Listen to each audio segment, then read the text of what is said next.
todos queremos ser lo mejor posible en nuestra disciplina. Y para lograrlo, siempre buscamos especializarnos, aprender más sobre nuestro campo. ¿Pero es este el mejor camino? Este libro de David Epstein nos explicará por qué los generalistas, los que no se especializan, son los que en verdad triunfan y tienen más éxito en un mundo altamente especializado.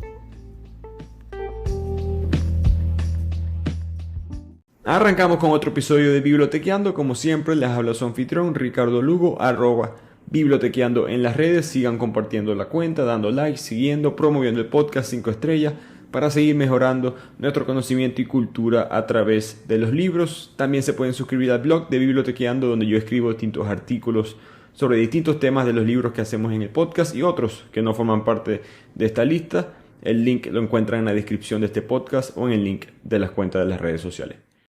Este libro es nuevo, en verdad. Salió a mediados del año 2019, antes de que supiéramos que había que ponerse máscara para salir a la calle. Y ha causado muchos estragos, no digamos controversia, pero mucho impacto en el mundo corporativo, académico en los Estados Unidos, porque va en contra de una sabiduría quizás muy dada por cierta, por mucha gente, muchos grupos en la sociedad, que es que para ser bueno en algo hay que especializarse, hay que ser exitoso y hay que ser exitoso rápidamente. Si uno ve los deportes, por ejemplo, específicamente en Estados Unidos, los jóvenes empiezan a estar en academias privadas, entrenadores privados desde los 10, 11, 12 años. Si apenas hay alguna pista de talento en alguna disciplina, los padres empiezan a invertir mucho en esa disciplina para poder conseguir becas, para poder conseguir mejores oportunidades. Lo que David Epstein argumenta es que esto no es verdad, que eso funciona en ciertos ambientes, y después explicamos cuáles son esos, pero que en la vida real, en verdad, esas horas de práctica enfocadas, deliberadas, especializadas, muy temprano en la vida, van a ser negativas para ti mismo. Él argumenta que la especialización temprana es una excepción y no es la regla. Que el mundo de hoy en día, específicamente el mundo de hoy en día, hay demasiadas demandas, estamos expuestos a demasiadas cosas, hay mucho conocimiento de muchas áreas y necesitamos gente que haya probado de todo un poco. Gente que tenga un conocimiento amplio, experiencia diversa para poder conseguir esas soluciones creativas que en verdad van a impactar positivamente en la sociedad.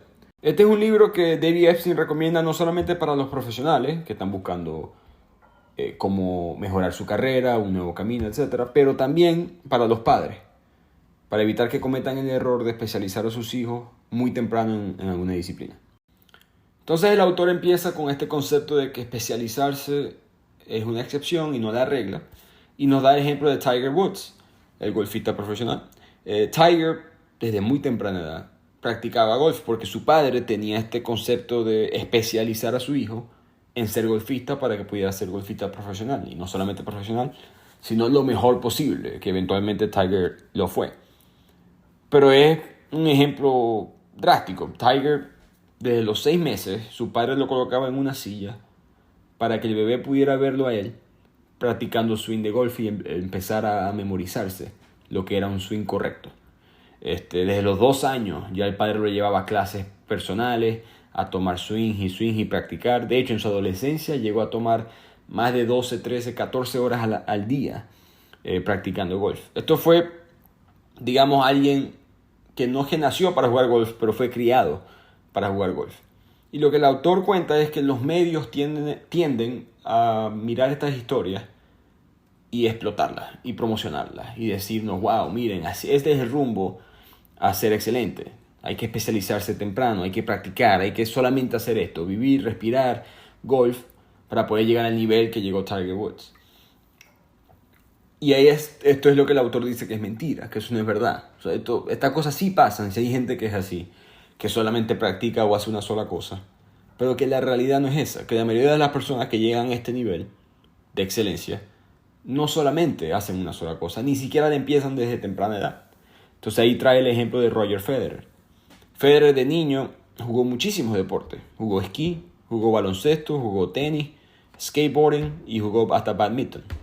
Entonces él cree y comprueba en el libro que probar esta colección diversa de deportes de diferentes disciplinas desarrollan una coordinación importante en el cuerpo de una persona, como que el no solamente especializarme en una cosa me empieza a desarrollar otras habilidades que después cuando las pongo todas juntas, puedo utilizarlas para ser el mejor en una específica. Pero ya más adelante en mi vida, no tan joven. De hecho, Roger no jugó tenis, digamos, de manera seria hasta que fue adolescente. Y él obviamente también fue el mejor del mundo y quizás es el mejor de la historia. Entonces, este ejemplo es más común en lo que dice el autor. Esto es lo que más pasa. La gente prueba muchas cosas.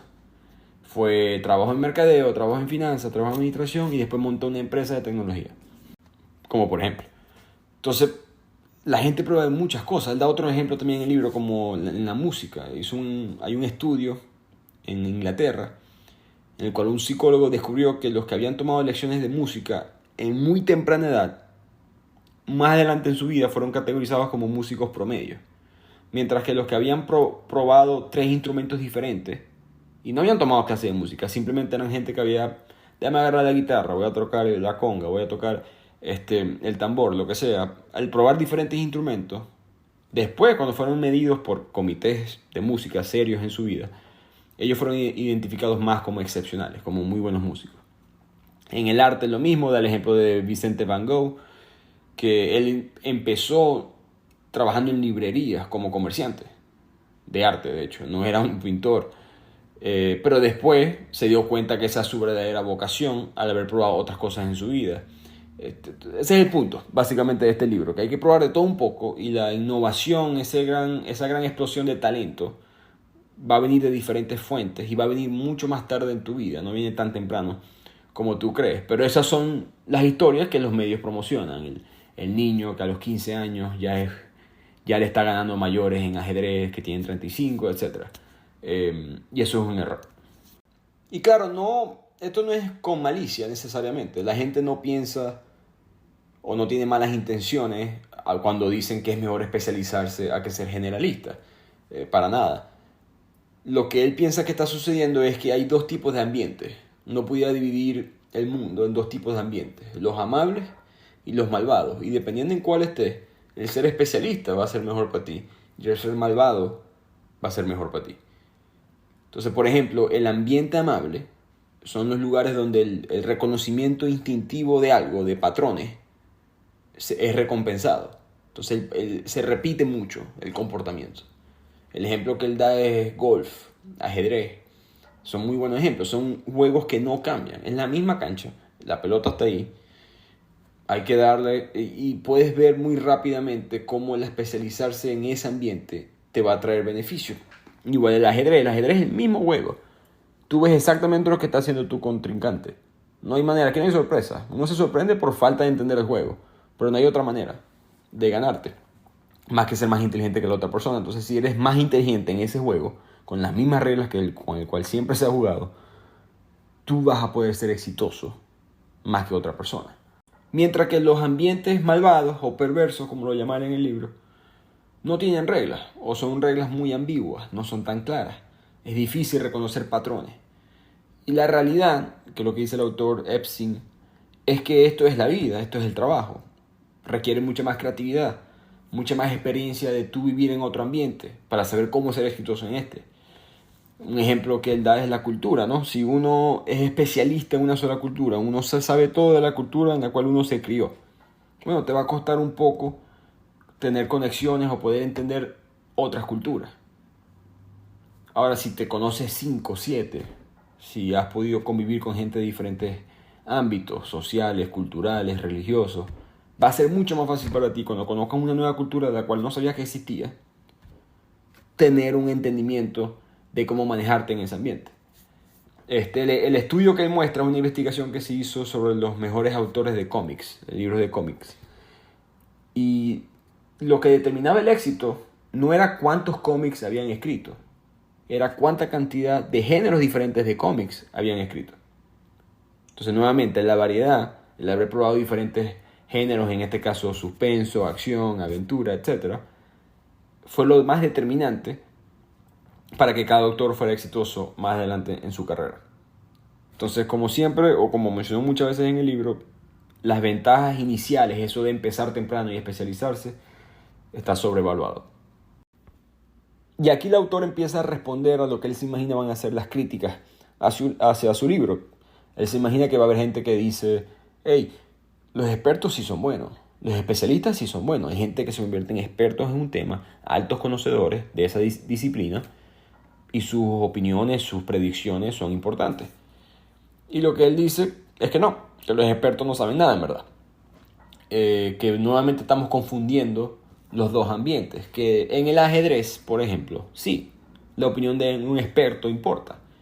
Si tú eres un jugador de ajedrez que le puede ganar a una computadora, bueno, entonces tu opinión en cuanto a predecir la siguiente movida de otro jugador vale mucho y va a estar en lo correcto probablemente la mayoría de las veces. Pero si tú eres un experto en política, en economía, en finanzas, en la bolsa, en cómo invertir, en cómo criar una familia, etc., esos son temas demasiado complejos, demasiado amplios, en los cuales especializarse en ellos ni siquiera te va a dar ese nivel de conocimiento. El ejemplo que él da es que se analizaron las predicciones de 284 expertos durante la Guerra Fría. Entonces, para agregar un poco de contexto, durante la Guerra Fría es una versión amplificada al millón de lo que es hoy la relación entre Rusia y Ucrania, quizás. La Guerra Fría no tuvo una bala disparada, en teoría. Seguramente la hubo en misiones secretas, etc. Pero el punto es que había una tensión mundial de cuándo iba a empezar la Tercera Guerra Mundial, cuándo iba a haber una guerra nuclear, etcétera, etcétera. Entonces, ese mundo era quizás un poco parecido al conflicto ahorita entre Rusia y Ucrania. Y había muchos expertos, como los hay hoy en día, opinando sobre el tema. Entonces, Philip Tetlock, que era un experto en pronóstico, recaudó todas las predicciones de 284 expertos durante esta época. La impactante conclusión del estudio es que el experto promedio es horrible. No sabe predecir nada, básicamente. Cuando un experto decía que algo no era posible, en otras palabras, si un experto dijo en un artículo, en una publicación, en una charla, en la universidad, lo que sea, que algo era imposible que sucediera, en otras palabras, 0% de chance, esa cosa imposible sucedió casi el 20% de las veces. Y cuando dijeron que algo iba a suceder, que era obviamente esto va a pasar, no hay manera que no pase, 100% de las veces esto va a suceder. Eso no sucedió el 25% de las veces. De hecho, entre más famoso era cada experto, entre más apariciones en televisión, entre más invitaciones a hablar en universidades, entre más apariciones en los periódicos tenían, peores eran sus predicciones. Y el problema nuevamente se deriva en el hecho que ellos tienen un enfoque demasiado estrecho. Los expertos, los especialistas en un solo tema. Pasan años, incluso toda una carrera en un tema limitado. Y tienen teorías muy explícitas sobre cómo funcionan las cosas. Esto los lleva a seleccionar evidencia, a buscar puntos de data que respaldan ya las creencias existentes que ellos tienen. En otras palabras, el sesgo de confirmación. Y esa es la razón por la cual el autor en este libro nos dice que los expertos en verdad no saben nada.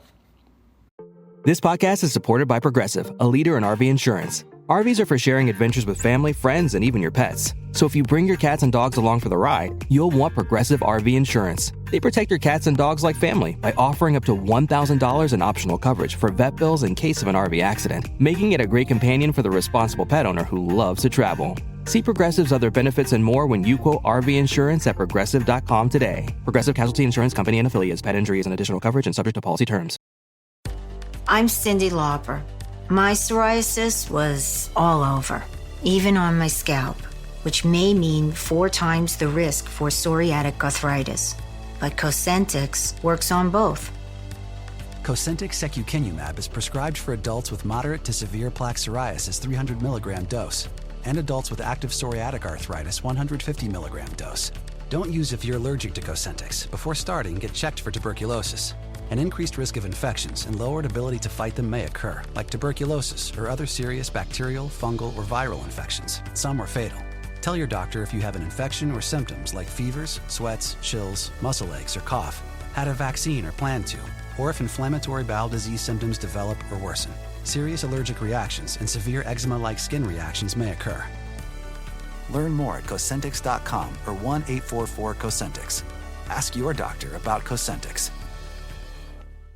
Choosing a bottled Starbucks Frappuccino drink that's all flavor and just 100 calories? Easy. Choosing between creamy vanilla, double chocolate, and sea salt caramel flavors? A little harder. Try the delicious new Starbucks Frappuccino Light Drinks. Look for them wherever you buy groceries. Start with Starbucks Coffee. Look around. You can find cars like these on AutoTrader, like that car riding your tail. Or if you're tailgating right now, all those cars doubling as kitchens and living rooms are on AutoTrader too. Are you working out and listening to this ad at the same time? Well, multitasking pro, cars like the ones in the gym parking lot are for sale on AutoTrader. New cars, used cars, electric cars, maybe even flying cars. Okay, no flying cars, but as soon as they get invented, they'll be on AutoTrader. Just you wait. AutoTrader. ¿Y entonces qué se hace si los expertos no saben tanto como pensamos? Si su opinión no es tan confiable. ¿Qué debemos hacer tanto como sistema educativo y como sociedad, como padres y madres, para asegurarnos que la siguiente generación pueda llegar a ser más exitosa? El autor aclara aquí que recordemos que el sobreespecializarse no es necesariamente malo o un camino al fracaso. Si tu hijo o hija se le enseña a ser programador en el lenguaje de Java, probablemente van a poder conseguir un trabajo y van a tener algún tipo de éxito. No van a terminar en la pobreza, no van a terminar sin educación, para nada. Lo que es que ese potencial que tenían no fue explotado. Si en verdad pudieran haber sido director o presidente, fundador de una empresa exitosa, tienen que saber sobre otras disciplinas también. No solamente pueden saber de un solo lenguaje de programación, sino que también tienen que saber de ventas, de mercadeo, de finanzas, de contaduría, de inversionista, etcétera, etcétera. Y es importante saber de todo un poco. Para poder hacer eso, el autor recomienda fomentar la inteligencia crítica y no la sobreespecialización. Enseñar, en otras palabras, enseñar a la gente a cómo pensar y no en qué pensar. Lamentándolo mucho, eso es un error que se comete en varias generaciones. Él recomienda los problemas de Enrico Fermi, que era un matemático italiano, y él no tenía problemas, digamos, de la matemática típica. Él no le decía a sus estudiantes, ok, ¿cuánto es 1557 por 2341? Eso es un problema que quizás te tome un ligero tiempo en resolver, pero la respuesta se puede sacar con la información que te dieron. Hay una respuesta verdadera. Pero los problemas llamados de Fermi son diferentes. Son problemas donde las cantidades o las respuestas no se pueden saber, pero aún así se pueden resolver. Entonces, por ejemplo, si yo pregunto ¿cuántas casas en Estados Unidos tienen Netflix? Esa respuesta es muy difícil de saber. De hecho, probablemente cambie cada minuto ese número.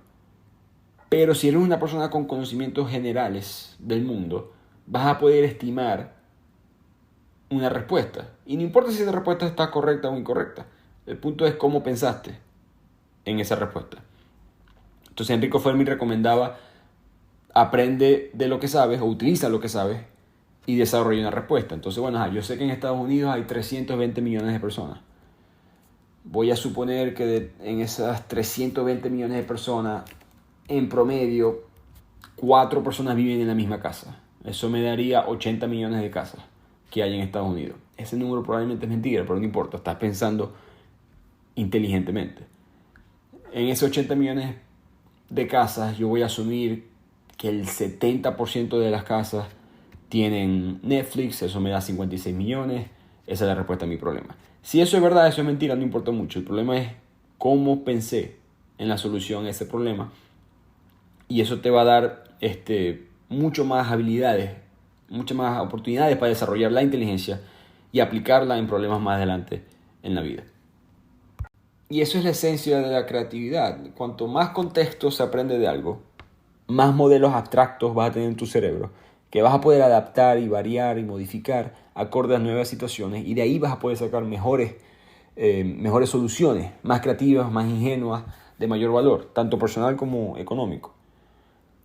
Y un punto muy importante que menciona el autor en el libro es que estamos cometiendo un error de sobreespecializarnos o simplemente especializarnos muy temprano, porque uno cambia como persona. Tus preferencias de trabajo, tu preferencia en la vida, quién te gusta, en relaciones amorosas, cuál es tu película preferida, cuál es tu libro preferido, etcétera, etcétera. Esas cosas no permanecen estables, no siempre son las mismas, porque tú mismo no eres el mismo, tú vas cambiando. Entonces, especializarse es la tarea de tratar de predecir quién vas a ser tú más adelante, y ese tú más adelante todavía no existe. Entonces hay que aprender quién eres primero. Y para hacer eso vas a tener que probar diferentes cosas. En la práctica, no en la teoría. Entonces probar y aprender es la mejor estrategia que él recomienda para planificar y implementar, explorar tu carrera. Él dice que no hay que trabajar a partir de una meta, sino trabajar hacia adelante. Solamente busca una situación prometedora. Yo quiero tener conocimiento suficiente sobre cómo funcionan varias cosas. Y tarde o temprano se va a dar la oportunidad en la cual tú vas a poder brincar y demostrar todo el conocimiento que tienes de diferentes cosas y aplicarlo quizás en un lugar específico. Quizás esa gran oportunidad es: voy a ser el director de mercadeo de una empresa de manufactura. Suena específico, pero lo que has aprendido de otras industrias, de otros aspectos de tu vida, te va a ayudar a ser exitoso en ese mundo.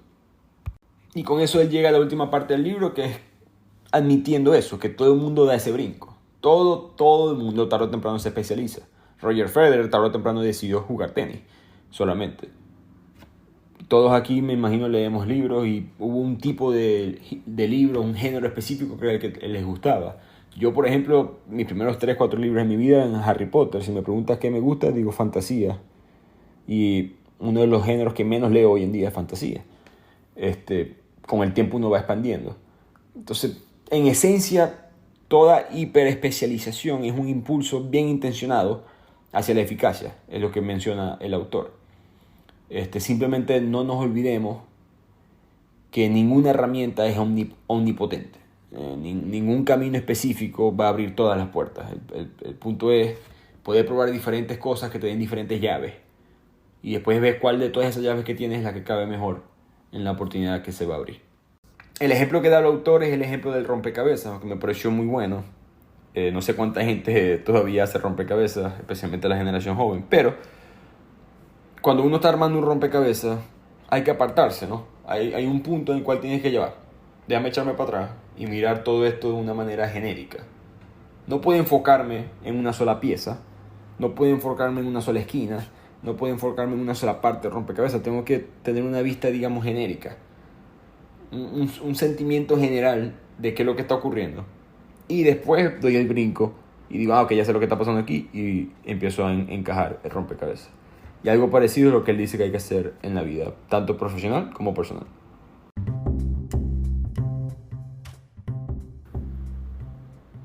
Y con esto llegamos al final del resumen del libro. Nuevamente se llama Rango: ¿por qué los generalistas triunfan en un mundo altamente especializado? Pienso que es un libro bastante interesante, muy aplicable a la vida de hoy en día, donde pareciera que hay demasiadas opciones y uno no sabe en qué enfocarse. Y siento que el libro te da una cierta paz mental o emocional de echar un paso atrás y darse cuenta, ¿saben qué? No tengo que especializarme, no tengo que hacer eso todavía. Tarde o temprano lo tengo que hacer, pero con tal tenga yo eso en mente, uno puede llegar tarde o temprano a la meta. Entonces espero que les haya gustado. Nuevamente nos pueden seguir en @bibliotequeando, tanto en TikTok como en Instagram. Este es el podcast en todas las plataformas, Apple y Spotify. Y espero escucharlo la siguiente semana. Muchas gracias.